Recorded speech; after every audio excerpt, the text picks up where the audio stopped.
This is the Untold Italy travel podcast, and you are listening to episode number 69.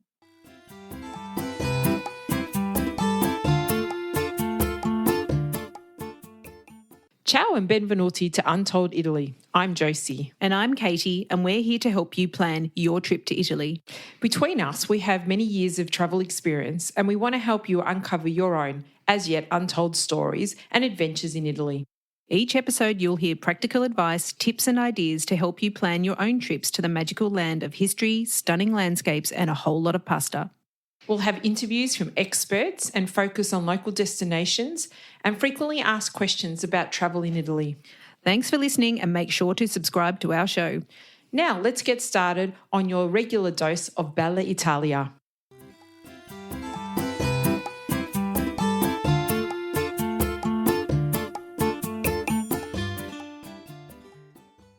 Benvenuti, ciao everyone, it's Katie, and welcome once again to the podcast that takes you on a weekly escape to Bella Italia and keeps you dreaming of trips to come while we patiently wait for travel to resume. We received a lovely message on Instagram recently that I wanted to share with you all from a listener in Denver, Colorado. Hi ladies, I just found your podcast and it's wonderful. I just listened to episode 67 with Pier Paolo and laughed so much and learned so much. Thank you for all the useful info and research and sharing your experiences. It's so good to have that available for beginner mum travellers just like me. I hope to utilise all the resources whenever it is time for us to visit Italy. Thanks. Well, that was such a sweet message, and shout out to everyone in Denver, Colorado, if you're listening. And yes, wasn't Pier Paolo fantastic? He's so funny. And he really wants to tell you all about proper pizza from Naples. So he's coming back in a few weeks to walk us through our favourite Italian food export. Hooray! Now, we've recently joined the gang on Instagram after a long break, and I won't say how long that was, but it's been so much fun connecting with listeners and sharing behind-the-scenes clips of how I get my Italian fix in my hometown, Melbourne, Australia. We'd love to see you all there. The handle is at untold.italy. That's untold.italy. Now, Instagram is a wonderful place to get lost for a few moments, isn't it?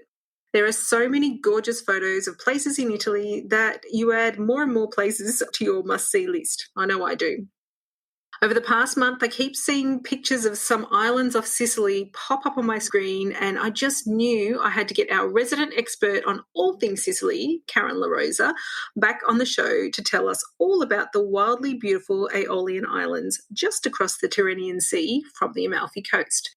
Karen is an expert on Sicilian travel, and she runs a company, La Rosa Works, which takes people on tours all over the island. But she's here to tell us about the Aeolian Islands, and I've got to say, prepare to add another few destinations to your list. Benvenuti, Karen. Ciao, and welcome back to the Untold Italy podcast. Hi, how are you? I'm so happy to be back here. I'm so happy to talk about Italy. It's so wonderful to have you on the show. I think all our listeners know how much I love Sicily and your amazing insights into that wonderful part of Italy. And, you know, because I live on an island, I somehow always feel pulled towards them. Do you feel a similar pull towards islands? Because I live in Manhattan. Yes, there is an island mentality for sure. And Australia probably has it, as big as it is. Manhattan has it, as small as it is. But there is something when you live. I mean, Manhattan is so different than the rest of the United States. It's because it's this melting pot, just like a lot of these other islands, traders, people coming and going and leaving their mark. And it makes for a different kind of mentality. I don't know. I like it. Yeah, me too. So Sicily actually has several archipelagos off its coast, islands upon islands. I just think that's the total island mentality. And today we wanted to talk about, to our audience, about the Aeolian Islands, which I have only seen in photos, but which look absolutely beautiful. Where exactly are they? Well, the Aeolian Islands are kind of strewn across Sicily's northeastern coast in the Tyrrhenian Sea. And when I look at them, I think of like a pearl necklace tossed on the dresser after a night on the town, just thrown into the sea. It's actually about 620 square miles, and they are named, the collective, the archipelago, for Aeolus, the Greek god of wind. They have a fairly decent population in total of 15,000 people. And if you haven't been, I thought you had been, but if you haven't been, you definitely need to put that on your list. They are, they fish, they grow things, they make wine. It's a slower lifestyle than even the big Sicily island. And they're all volcanic, but only two are active. And one in particular is very active. The islands are recognized by UNESCO as a great example of volcanic island building. And they are just stunning. Yeah, I've seen them in photos and also on Jamie Oliver. I don't know if you know him, he's a British chef, but Sure. He went around and did a tour around there, and I was like, this is amazing. I have to see this place. And I only thought there was one volcano, but there's two. Is that right? Well, they're all volcanoes, and volcanoes are considered active if they've erupted in the last 10,000 years. So, I mean, it's a crazy definition, but two of them are still active, actually, by that definition. So I've actually been to three of them. I've not been to all of them. And if all goes according to plan and my tours actually happen this fall, I have plans to go in September to visit the ones I have not visited. Oh, so how many are there actually? There's in the archipelago? Seven. Yeah, and that's not counting there are little islets, little bitty places off the coast of some of them. So the way you get there is from Milazzo. Milazzo is a town just east of Messina on the northern coast. And people generally go there. It's a jumping off point for going to the islands, but it really has a charm of its own, Milazzo. So I'm just going to encourage people. It's got a wonderful castle with a fortress and great views and a great fish market that kind of extends along this crescent-shaped, tree-lined lungomare with trees. And it's a quite stunning, unusual for a fish market, which is usually all jammed together in a certain place. This is just extends, and it's very pretty. But if it's the islands you want to visit, you're going to go to the ticket office at the port. And a note about that, you can purchase your tickets online. They've got it all set up, but it's only a reservation and you still have to go to the ticket office to get your actual ticket. So keep that in mind for your time because this is a summer destination, a warm weather destination, that's what people do at that time. So when you get there, you can't assume you're the only one going to be in the ticket office. So factor in the time. And you can choose which place you want to go to, or if you have more time, you can go to several of the islands. But they're all different, they're all special, and you can depart from Milazzo to get to any of them, or go to them and then depart from those islands to go to the other ones. And they're all unique. They offer a real intimate look at island culture. They're small and intimate, and it's really easy to become kind of immersed in the place there because it's so naturalistic, and the local people just welcome you with their warmth and hospitality. And, there isn't a lot to do in terms of tourism. So you go there to relax and to see the various different things, mostly food experiences and that sort of thing, wine experiences. The food is heavily based on fish, surprise, with local capers used liberally. I'll tell you more about those later. Capers are a big agricultural product there, along with olives and grapes. And they don't really have a lot of very regional specialties. They take a lot from the Messina area, from the coast area. So you'll see a lot of the same kinds of things you'll get there. I mean, mostly they're eating grilled fish. They're eating the freshest, simplest foods. But of course, you're going to find pasta and eggplant and sardines and swordfish and mussels in the style of Messina, the Messinese. They also have these calzone-like breads, stuffed with cheese and anchovies and tomatoes, and just, really delicious. And of course, it's the beach, it's summer, so there's always granita and aplenty. Well, I think you better tell everyone about granita, because I don't know that we've talked about this before, but granita is the Sicilian word, or it's slightly different for gelato. Well, it's a little bit different. It's basically ice. It's a mixture of fruit and ice, and they freeze it and scrape it and freeze it and scrape it and freeze it and scrape it. So it becomes like an ice that you would have on a hot day. So there's no cream or anything like that. It's just fruit and the water. I guess some people might put sugar in it, but I think it's mostly fruit. And I just actually have a new experience that I offer my guests. There's a master granita maker near Etna with one of the people that I use in part of my team. And we can go and watch them actually make the granita. And there's nothing like on a hot Sicilian day to have some granita. They often eat it with a bun, with a brioche, which sounds really heavy, but it's a perfect match.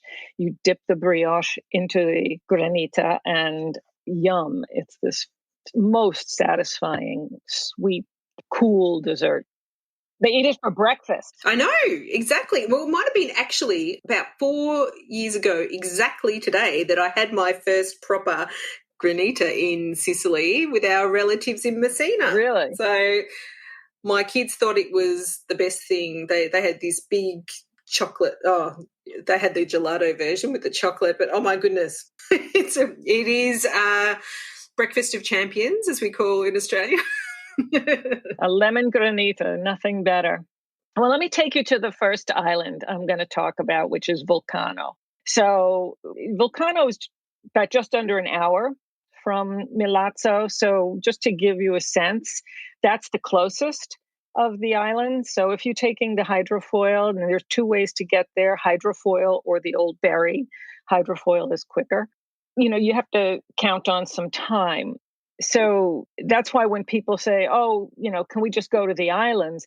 It's a little bit more of a time investment. You park the car, you get on the boat, you have to wait, you get there. So it's not something you can just do in a morning. You have to factor in a little more time than that. The island of Vulcano is named for Vulcan, the mythological Roman god of fire. And apparently he had his forge on that island. So now, since then, the word volcano comes from that, and we've used that for all mountains that spit out lava and ash. And it's still considered an active volcano. It hasn't erupted since 1890, but it is still considered, by that definition of 10,000 years, it is still considered an active volcano. And when you go, one of the first things you might notice as you get off the boat is the smell of sulfur. It is on the island. Sometimes you smell it more than other times, and it doesn't bother some people, and other people really find it hard. But it comes from what they call the fumarole fields, the fumarole fields. They're thermal springs and vents that release gas that looks like little wispy clouds, and they do smell like sulfur. They have thermal waters on this island, and that's really why I wanted to go. And it's a rare experience, a rare opportunity to experience sitting in a mud pool, a mud bath, a laghetto di fanghi in Italian, which is a reason why a lot of people, even dating back to the Romans, have gone there.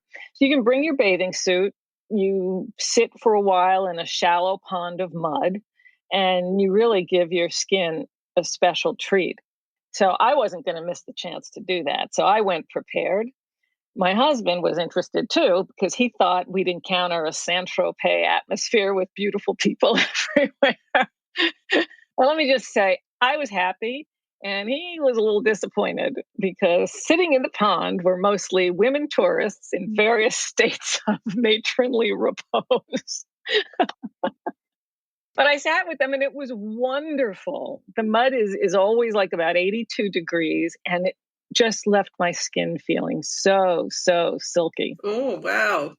I'd like to try that. That sounds amazing. Yeah, well, that's definitely one of the reasons to go there. You can't stay in there too long, even though it's stunning with the blue sky and the cliffs of coppered colors. But apparently, there's a little bit of mild radioactivity if you're in there for a really long amount of time. So a little goes a long way, and then you go and rinse off. And from there, you go on to the next thing. And the next thing is walking over to the sandy, black lava sandy beach, because that is something to see. And again, it is, the blue water, the black sand, the cliffs from the hills that are copper and minerals colors, yellows, and it's really quite beautiful. It's called the Sabbia Nera, black sandy beach. The island has, just like all the islands, and you'll hear me repeat this, it's a lot of walking paths, light trekking. So just find the paths with the maps or which way you want to go, and you can take these beautiful walks. And mostly it's about vistas, panoramas, gorgeous. The island itself doesn't have a great population. It's less than 1,000 people live there. And they have services mainly in the main port that you enter, all the typical services that you would find in a port. If you happen to arrive by yacht, that's a nice thing too. And there are those ports where they accept the yachts as well, just in case. So give yourself, in terms of time, again, you're going to need the hour to get there. You're probably going to want 2-3 hours to hike. You're going to want some lunchtime in there. And maybe if you want to do the mud bath, you're talking about a full day really to do service to the island. Some people stay there, and there is a huge resort and spa. It's actually a 5-star property called Ferrasia. And needless to say, they have lots of spa treatments there. So if you're into the whole wellness thing, it's kind of understated luxury, but you go there and you can pamper yourself in that way, which is really, really nice. For me, I like sitting in the mud pond. I think sitting in a mud pond would just kind of wash away the past few months, I could quite enjoy that. It satisfied a child thing too, where you just want to play in the mud, and slather it on your skin because that's what you were supposed to do, not because, Do you wash it up in the sea? That's what I'm wondering. Well, when we were there, I'll tell tales, but there was a sign that the showers were closed, and there was a sign that said, you shouldn't rinse off in the sea. Well, what were we supposed to do? So we kind of went behind the rock. We walked along where nobody could see us, and then we rinsed off in the sea. I mean, there was no alternative. And maybe we just hit it on a wrong day, but or maybe it hadn't officially opened for summer because I recall it was in May we were there. But anyway, they have showers, and you bring your change of clothes and then go into your hiking clothes from there. I expect you probably wouldn't want to wear your best suit when you go into the mud. No. I mean, and bring a bag and the whole 9 yards, but it's worth it, I know. I think it would be lovely. And, do a bit of hiking, grab some lunch. Now, if you want to stay on the boat, you can continue on to the island of Lipari. Lipari is the largest of the 7 islands in both size and population. And we're talking about roughly 14 square miles and something like 12 or 13,000 inhabitants. So the lion's share of the population of the whole archipelago is on Lipari. And it is the second one that you reach. If you're going from Milazzo, the boat stops first at Vulcano, and then we'll take you to Lipari into the Marina Lunga harbor. And then you take a short walk through these charming streets to get to the other harbor, Marina Corta, and that's where most of the action is on Lipari.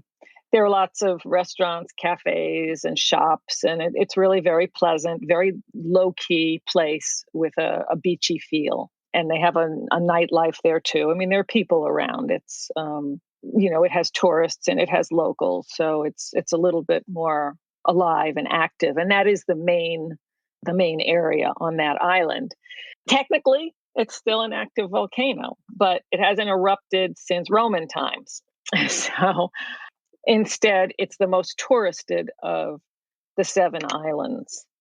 Apart from tourism, it had an industry years ago based on pumice, which is rock that comes out of the volcano that has gas inside of it. The water vapor creates gas, and it creates all these holes. So if you pick up pumice, you'll notice that it's usually very light and spongy-like because it's got all these holes in it. And it was a big industry there, even dating back to prehistoric times, which they used it for building buildings and tools and things like that. It also has obsidian, which is volcanic glass, and that's another thing that gets emitted from volcanic eruptions. And I kind of think it has magical powers. It's rare to see these days. It's not everywhere. You have to go to a specific place. Somebody gifted me a piece, and I treasure it because I've never actually seen it in nature. There is an archaeological museum on the island that includes a varied collection of things relating to the general history of the island, but the geology and the marine base history from 6,000 years. There's an assortment of churches in the Lipari town. There is the Norman Cathedral and the cloister of St. Bartholomew, who's the island's patron saint. Everywhere in Sicily has a patron saint. And then there's a Spanish citadel above the town from which the views are stunning. Again, views are everything. In the town, there is the tourist office on Via Vittorio Emanuele. And if you're going to do walking on any of the paths, it's best to stop there and pick up a map because signage is not always that great, and you really don't want to be lost in the middle of nowhere where there's not going to be a lot of people around to bail you out. And maybe no mobile coverage. Right. But I think it's a good idea, Karen, because anywhere you go in Italy to check with the tourist office before you set out on any type of trek, because sometimes the paths are closed due to rockfalls, etc. So yeah, everyone, if you're planning on doing any walking that's slightly remote, make sure you get the information first. Yeah, and most towns have some sort of tourist information center where they will provide you with at least information, if not actual maps for these, especially if you're going to be trekking or walking like that. The beaches here are typically pebbly, and it depends how pebbly, which one you go to. But Canneto is a little town just north of Lipari, and it has a pebble beach, but right a little bit further from there is the Spiaggia Bianca. And that's probably the island's nicest beach, great for snorkeling and scuba diving, but sandy and beautiful that way. These islands are all about crystal clear waters, greenery, flowers, coves, beaches, all these things that kind of just feed your soul, relaxing you. And they're happy places full of sunsets. And you won't take a car over there unless you're planning to stay for a week in the summer. But they pretty much have bus, taxi, bicycle, scooters, different ways for you to get around the island. So that's not too hard. On the north coast of that island is a winery called Tenuta Castellaro. And I can't find their wines yet in New York, but I've been to taste them several times at one of the trade tastings here over the years. And they're wonderful wines, full of like some salinity and freshness. And if you go, and it's been on my list for a long time, I haven't made it there yet. They are right at the north part. So they do the tastings outside at sunset. On a warm evening, with your glass of white wine and it's beautiful. And the only sound around, is the clinking of the glasses to break the silence. It's just, all these places are kind of breathtaking, one on top of the other, and it gets old saying, "Oh, this is stunning, this is breathtaking," but it all is. Wow, I think I could sign up for that clinking of glasses. That sounds wonderful. We should arrange to go there. That should be our drinking spot. Absolutely, but there are a few others.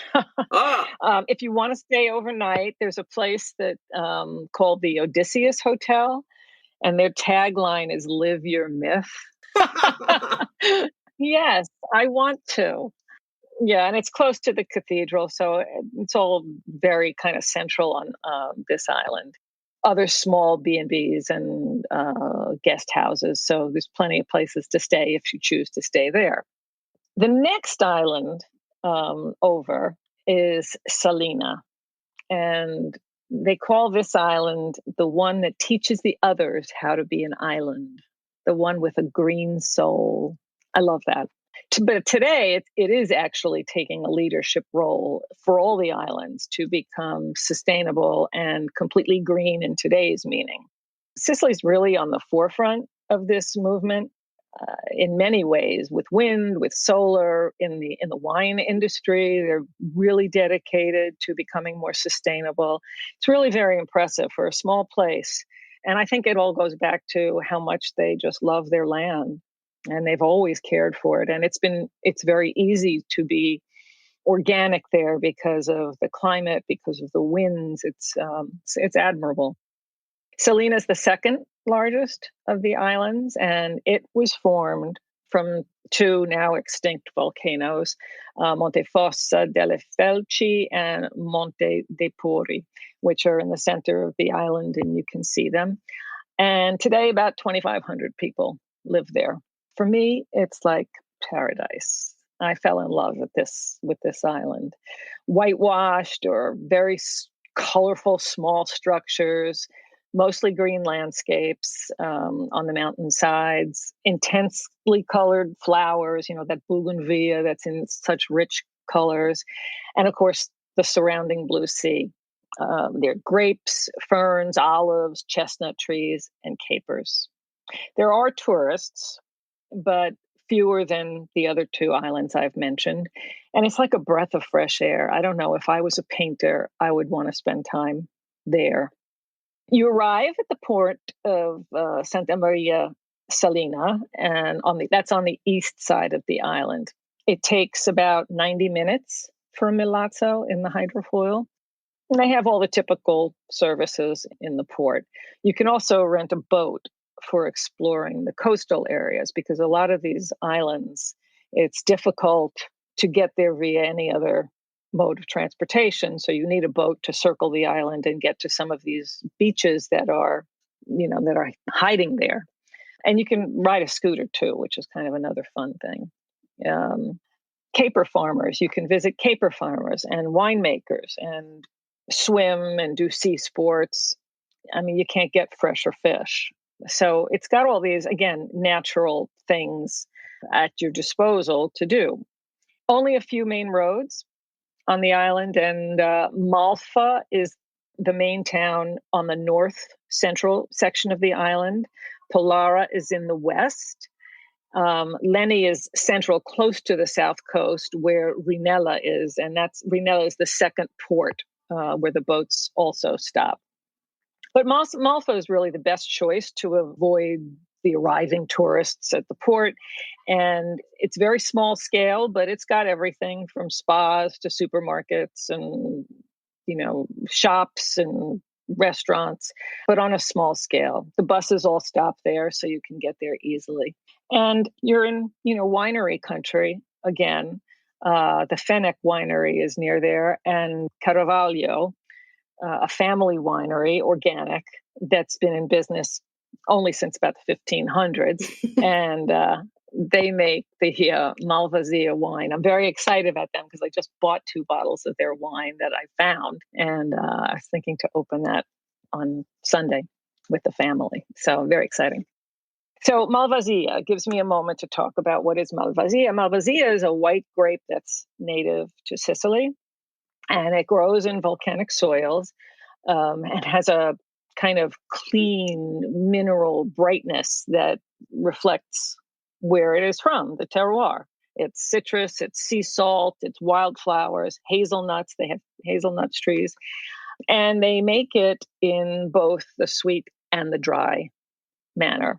So we know that the Greeks had this wine, and it was very important to them because there are coins that you can see with clusters of those grapes on them.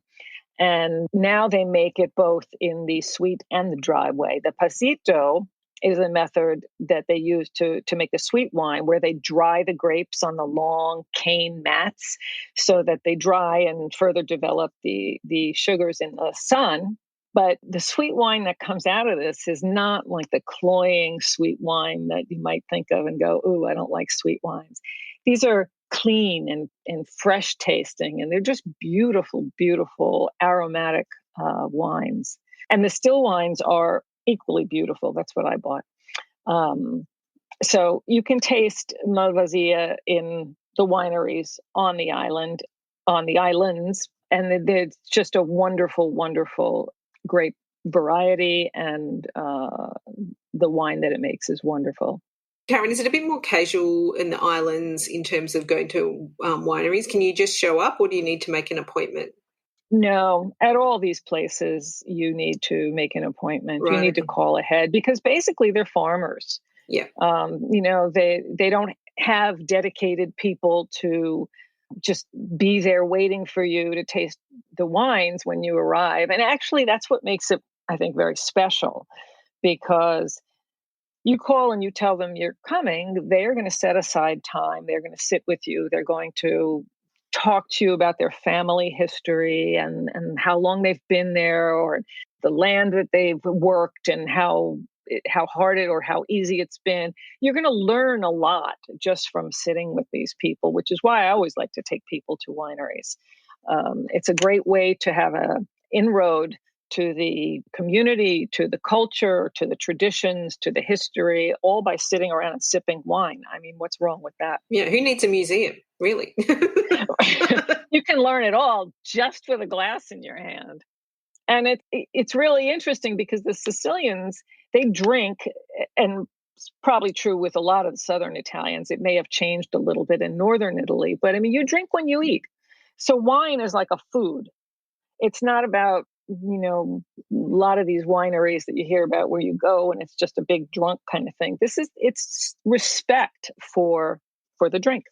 Mm. So going east from Malfa, where the island has a sort of point to it, is the Capofaro. And there you have Tasca del Marita's wine resort. I'll tell you about that in a little bit. Palara is on the other side, the western part of the island, and it's the quiet side and maybe the more romantic side, where you can be on the beach, and the nicest beach actually on the island that overlooks Filicudi and Alicudi, the other two islands to the west. There's some old boat shelters and inside the rocks, and you climb around, and it's very beautiful. So in addition to the grapes, I want to tell you about the capers. Do you know what a caper is? I love capers. I love them. They're the little berries. Well, they can sometimes be quite big as well. So you can get the baby little ones, and they usually come salted or in brine, don't they? Right. Well, that's the difference. And most people don't realize that when you eat the capers, you are actually eating the buds of the flower. You're not eating the fruit. The caper is the bud of the flower. Once it matures and grows into a fruit, you eat the bigger one that has the stem, and that's called a cucunci or cucuncho. And it's just sort of the bigger brother of a caper. So the flavor is similar. They both get brined to get rid of the bitterness. And in Sicily, anyway, capers are often used as a substitute for salt. They generally preserve them under salt, and then you rinse them off, and I throw them in everything. They're really delicious. And when you go there, they sell them sottovuoto, so they're shrink wrapped, and you can take packages home with you. Always in the bag. Always in the bag. Best souvenir ever. It is. The food is the best souvenir. I received a lovely package at Christmas from one of my friends over there. Still working on those, finishing those up. Sparingly, eat the good ones. Actually, interesting sidebar about what makes the caper plant so special is that they don't use the seeds from the big kukunchi to actually replant the plant. They graft. So they only graft the good ones. So there's like genetic selection. So you always have the best caper plants. So I was kind of intrigued when I learned that, because why don't they do that for all plants? I don't have the answer. So it sounds like a good idea, right? Yeah, absolutely. But I'm sure it's very labor intensive too. But those are always the best results, I think. If there's a little bit of labor and love put into something, you get the best results and the best capers. Absolutely. Malta has the best little collection of hotels. That's probably where you'd want to stay. There's some by the port, but the Hotel Ravesi is really lovely. It's got one of those infinity pools that looks out to the sea. So when you're sitting there, you look like you're about to drop into the sea. It's all one seamless bit of piercing blue on top of piercing blue. Just get me a glass of wine and a towel. And a few capers. Yeah. There's another hotel, Principe di Salina, which is also a beautiful, beautiful boutique hotel surrounded by vineyards. None of this is hard to take. No. So back to Capofaro. That is a really beautiful spot right at the corner, overlooking the sea. And the Tasca del Marita resort is there, Capofaro Locanda. It covers, a vast area with vineyards.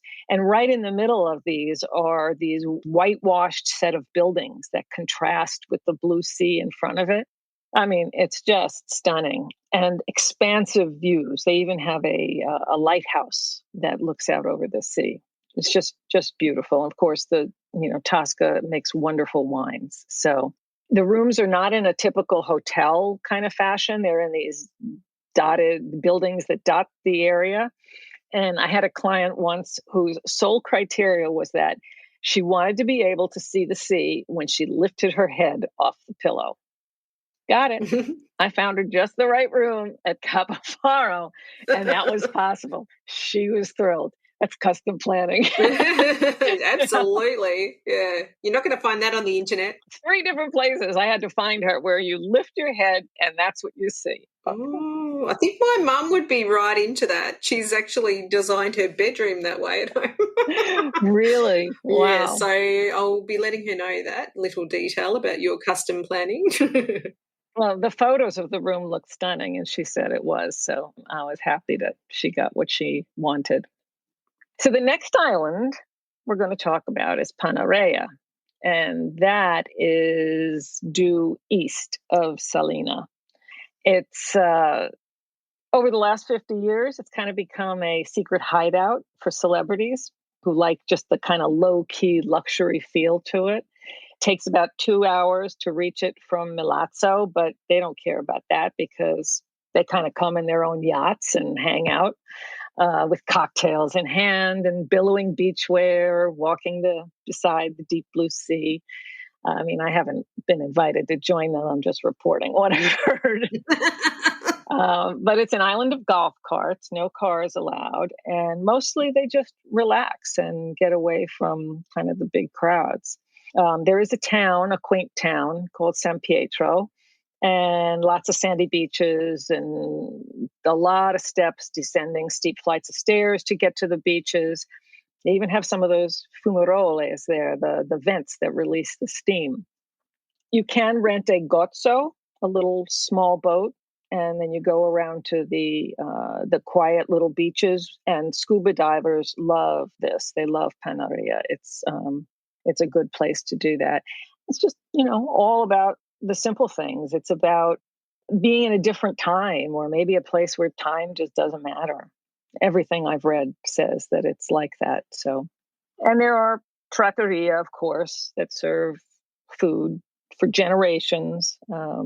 Again, a lot of the fresh fish, but a little more elegant and maybe creative to suit their guests. So is it sort of like that secret hideaway, like I guess the Greek island, it comes to mind that maybe the Amalfi Coast and Capri are getting this, reputation for being, very, very busy, and the people are just wanting to just take it a little bit low-key and move over to this very secret island that maybe is not so secret now we've told everyone. Right. Well, Panarea is a little distant from, I guess you'd call it off the beaten path, or, even though it's in the water, it's, it does take time to get there. And there isn't, for the general traveler, it's a pretty island. It's beautiful, but you can do that on the other islands too. So I think the draw is not necessarily there.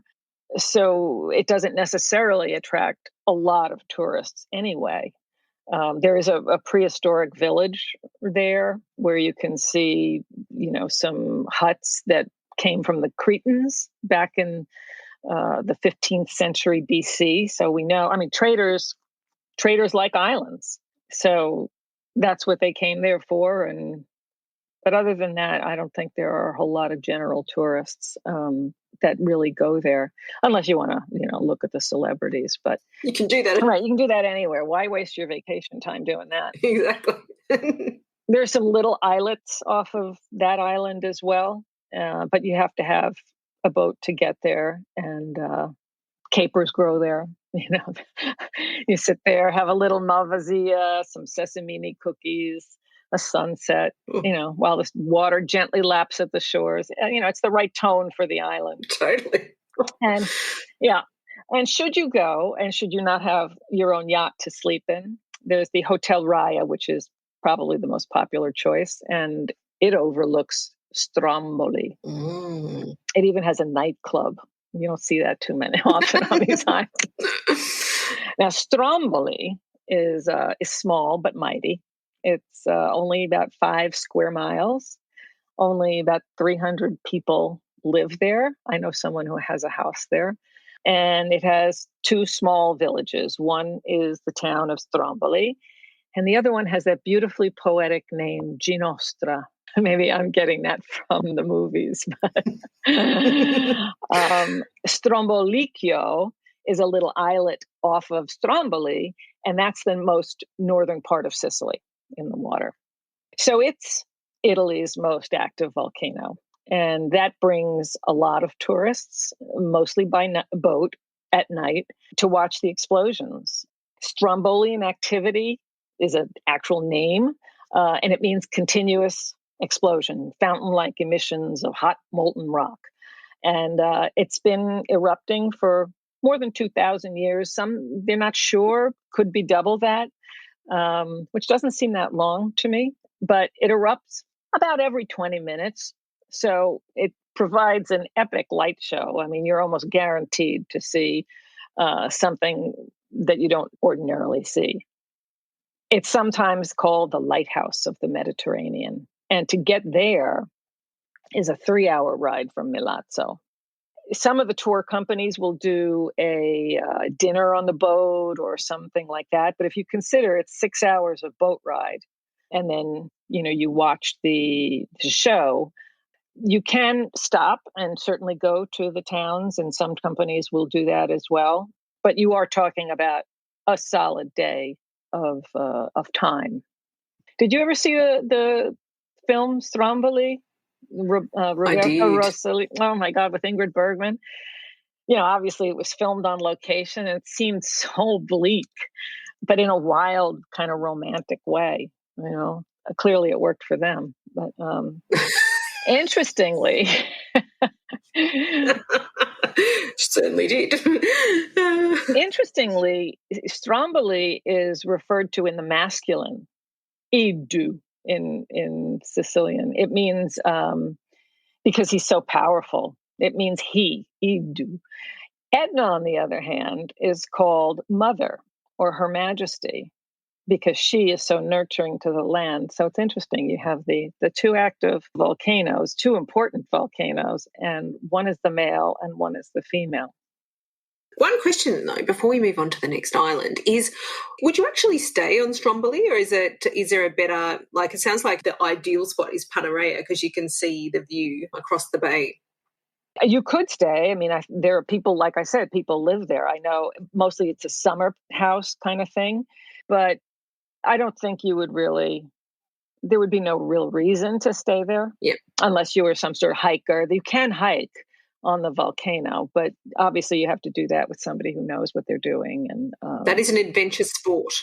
Yes, and there are quite a number of them, when it comes to volcanoes, getting close, and it's fascinating, but you have to go with somebody who knows what they're doing. Sure. I think I'll stick to the wine. Yeah. I mean, I can't say. No, I mean, I've climbed around Mount Etna in various different places, and it's fabulous, and I've seen eruptions, and it's really fascinating. Etna has been erupting for the last 4 weeks, and every time, you just can't tear your eyes away from the eruption. It's so incredible that this happens, and it feeds us, it nourishes us, and yet it's, you look at that and go, oh my God, Anyway, it's just fascinating. So back on the other side, so if you're leaving Salina, you're going west, we find Filicudi. And it was only kind of created through a volcanic event only about 1 million years ago. So to put that in perspective, Hawaii's western island is 65 million years old. But its eastern island is only 300,000. So these volcanic movements, eruptions and the tectonic plates doing their things, either coming together or expanding or creating new lands all the time. Well, all the time, but you know what I mean? In the passage of time. In the passage of time. But I mean, 300,000 is a far cry from 65 million. Makes you feel very small. It's a smaller island than Stromboli, so about 4 square miles. And in 1997, they turned most of it into a nature reserve. It kind of looks like a turtle, or some people say a pregnant woman, but basically it's just beautiful. The name came from a Greek word that meant Phoenician island. So again, traders, but it has prehistory that goes back 3,000 BCE. So, it's traders, or the traders always like islands, especially well-located ones. And I guess the beauty doesn't help either. It doesn't hurt either. Interesting little story. In 1971, they had about 270 residents, and the Italian police used Filicudi as a place of exile for 18 reputed bad boys. And and then the rest of the population left, but that's all history, and now they've come back. So there are many things to see on the island as well, but again, most of them are things of nature. So you have this wonderful Capo Graziano promontory, which is a place that you go to for the views. It's by a old prehistoric village, right on top of the Le Punte, which is probably the nicest beach on Filicudi, but it is pebble. You have to know, again, where you're going, follow the signs. But here at that Le Punte beach, if you happen to be an expert diver, they have a really cool thing, which is a submarine archaeological museum. So if you're an expert diver, you can go down there, and there are about 9 ancient shipwrecks and loads of amphorae undersea, untouched. So, I mean, to me, I would love to do this, but I've never dove once, much less at an expert level. Do you know how deep it is, Karen? I don't, but I imagine it's some depth to have these old ships. I do dive. Do you? At an expert level? I don't think so. No, it's generally tropical island diving. Yeah, it's something I would like to do, but that really sounds very cool, just to swim around all these old shipwrecks. Yeah, amazing. The Stimpagnato Belvedere is the place you go for the sunset. So it's kind of a romantic place on the western side of the island, and it overlooks Alicudi. And they say, every night there's a different sunset, and every one of them is just gorgeous. Again, reach it by path. And then they have some caves. This one's called the Sea Cow Cave, the Grotto del Bu Marino. And according to the legend, this was the home of the god Aeolus. So it's on the northwest part of the island where at one time a lot of sea lions swam. And you can only get to it by sea. And then you go inside and you see the amazing reflections that the light creates on the water. It's just stunning. The photos are stunning. And the sounds in the cave sound like the roar of those sea lions. So it's very evocative and beautiful. And near the cave, is this, and visible from the Stimpignato Belvedere, is La Cana Stack, and that's the symbol of Filicudi. It's what remains of the last volcanic eruption about 40,000 years ago, but it is the symbol, and it's just something you'd want to see.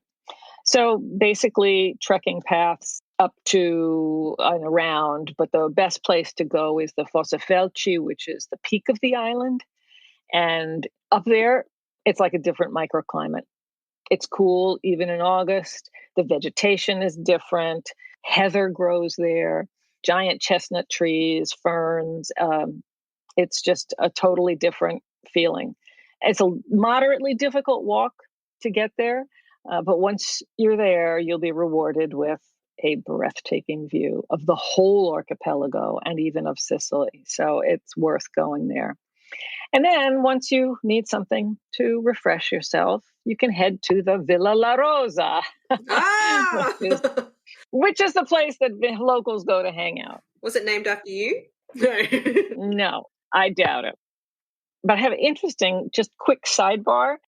3 of the people coming on my tour in the fall, I actually don't even know how they found me, but I recognized their last name as a name that's somewhere back in my family. We think we're related, and they just found me out of nowhere. And I think they're, 3, 4, maybe 4 generations back, but I think we came from the same family. So that's kind of cool. We're going to have fun discovering that. I love those things, those serendipitous moments there. Oh my gosh. It's just so, really? Anyway. And then the last of our archipelago is Alicudi. And that's a wild, wild place. No cars, no ATMs. You'll find just lots of steps to climb and mules. But the mules will carry your luggage should you decide to stay. So it's okay. Just very, very rustic. The only accessible beach is by the port. The others all have to be reached by a boat. It's built on an extinct volcano. It is extinct. It last erupted 27,000 years ago. So it is definitely dead. And again, the name comes from a Greek word, and the word is for heather, which grows on the slopes of the island. I don't know, it all sounds very wildly romantic to me. It really does. And historically, it was the target of pirates. So the people who lived there built their homes on these high terraces, trying to be safe. And they could only manage very simple agriculture there. So peaches became a foundation of their economy. In more recent times, the island has a reputation for having witches and sorcerers. But it's true. You won't get a local to talk to you about this, but it is true. And it goes to ergot, which is a fungus, a rye fungus that happens in the local grain because of the humidity there. And because they didn't have a lot of agriculture, sometimes they were hungry and they ate everything they made, even if it had some bacteria growing out of it. Well, they called this horned bread because sometimes there was this spear-like growth coming out of the bread that was that bacteria, the ergot. It is also, that bacteria, the base element in when you make LSD. Oh. So there is this whole, quiet but not so quiet knowledge of these people who were kind of crazy because there was just this natural fungus that they ate because they ate what they made. They had to. They were eating the bread. Yes. So it's an interesting story, but it's a beautifully rustic place that is far. So not that many people go there. But about 120 people live there now, and they live mostly off of, the fishing and the small agriculture. And there's only one restaurant on the island, and you just eat whatever they're cooking that day. So it's a very, you need time to go there if you want to go there. And about the time thing, I would really say that if you're going to go visit the islands, I mean, it's so hard. Vacation time, you just don't have a lot. You have to, do what you can. But in order to see the islands, you need more than just one day. I mean, either pick one and just go and do that island well, or if you have the luxury of time for 2 or 3 days, set that aside and just go and immerse yourself in this very different, place. Each of these islands, I mean, how different one from the other. Yeah, I think it would be nice to rent a boat with a skipper and just, if you had time, and leisurely sail around. I will actually mention this to my husband, who does sail, but he's not really into leisurely sailing. We might convince him to change his mind. But it does sound quite amazing, just like these different landscapes, almost like the Greek islands, but even sounds a little bit more remote even than some of those Greek islands. Well, as I was talking about a lot of these, we all have that iconic image in our heads of Santorini, with the whitewashed and the striking blue domed buildings overlooking the sea. And I would say that these islands are more rustic than that. That seems more developed. It seems more pristine in a way. Not that these aren't beautiful, but pristine, I don't know. To me, the word pristine means it's not, that it's very kind of curated. Maybe that's the right word.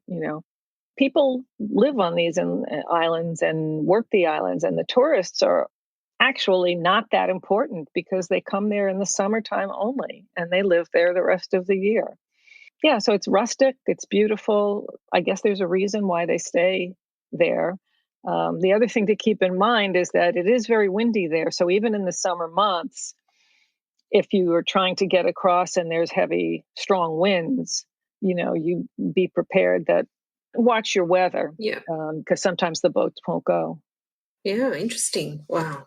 I think a lot of people listen to this podcast to find out about these undiscovered places. Obviously, they are discovered, but I think that this is kind of like the ultimate, the most, maybe not the most, but one of the more secret places in Italy that most people don't really know about. And I think it's really good to shine a light on these, but not too much, because I think as well that they need to retain a certain charm, or they will, because unless really big services are developed on the islands, they probably will stay like that for a long time, because Santorini has its own airport, so which is probably why it is more curated and etc. now. But yeah, I think if anyone's wanting a more rustic experience, and this sounds absolutely beautiful. Yeah, I mean, it's the same with all of Sicily. I mean, the way it's the place is based on the small towns, really, and the small town people don't necessarily go to the other towns because it's slow going on the roads, and it's just not their culture to do that. Because it's become such a hot destination in the recent years, I was saying to one of my colleagues over there, I said, can't they build another hotel over there? Because even when we want the rooms, they're all full. And he said, well, we're trying to resist. Yeah, it's interesting. I memean, tourism is such a great enabler of so many things, of understanding, of sharing and learning about new cultures. Yeah, and it's a really interesting balance. But it sounds like in the Aeolian Islands, they're striking the right one for them. Yeah, I think so. I mean, they're welcoming the tourists, but as I said, it's a short season. So they welcome them, but then they go about their lives for the rest of the time. So I have thoroughly enjoyed the 3 islands I've visited. I can't wait to go to the more remote ones. And I have wonderful people to work with who know those islands inside and out. I have a sommelier that I use who can do spa massages, and they use the cream made out of the wine must to do the massages. I mean, it's really, it's really pretty wonderful. Wow, that is truly living your... That's living the myth. Just to borrow from the hotel. Correct. So anyway, I hope you enjoyed hearing about this. And, it's a wonderful place to put on your list for the next trip to Sicily. Absolutely. Now, Karen, can you remind our listeners how they can discover Sicily through your eyes? How can we stay connected with you? I am connected through the usual places. I have a website, which is larosaworks.com. And I am on Instagram and Facebook at La Rosa Works Sicily. I love Instagram because it's like my little museum of photos. And then on LinkedIn and Twitter as well. But those are the three main ones. You can email me through my website, and there's lots of information on my website about Sicily. Yeah, I mean, what Karen doesn't know or share about Sicily is probably not worth knowing. So grazie, Karen. Thank you so much for joining us. You're welcome. You're welcome. Salute, and we'll talk again. Sunsets over Stromboli. Oh my goodness. And as predicted, I'm now planning to add all of the Aeolian Islands to my never-ending list of places to visit in Italy. If you search up images of the island, you'll find that they are the perfect Mediterranean escape. And you know what? As yet, they're fairly undiscovered because, as Karen described, a little effort is required to get there. Of course, they offer everything you'd expect from an island in the Med and much, much more, including those delicious capers, which I could eat by the spoonful. Don't tell anyone. Now, speaking of food, I think you're going to love next week's episode when we're talking about love and pasta and the love of pasta with an amazing young Italian entrepreneur who has joined forces with her nonna to bring the pasta dishes of their village to the world. So that's all we have on Untold Italy today. We would love it if you shared our podcast with your friends and family or gave us a rating or review. That helps the people at Apple and the other podcast apps know that we have a great show and serve it up to Italy-loving listeners just like you all around the world. Keep dreaming of Italy, friends, and ciao for now.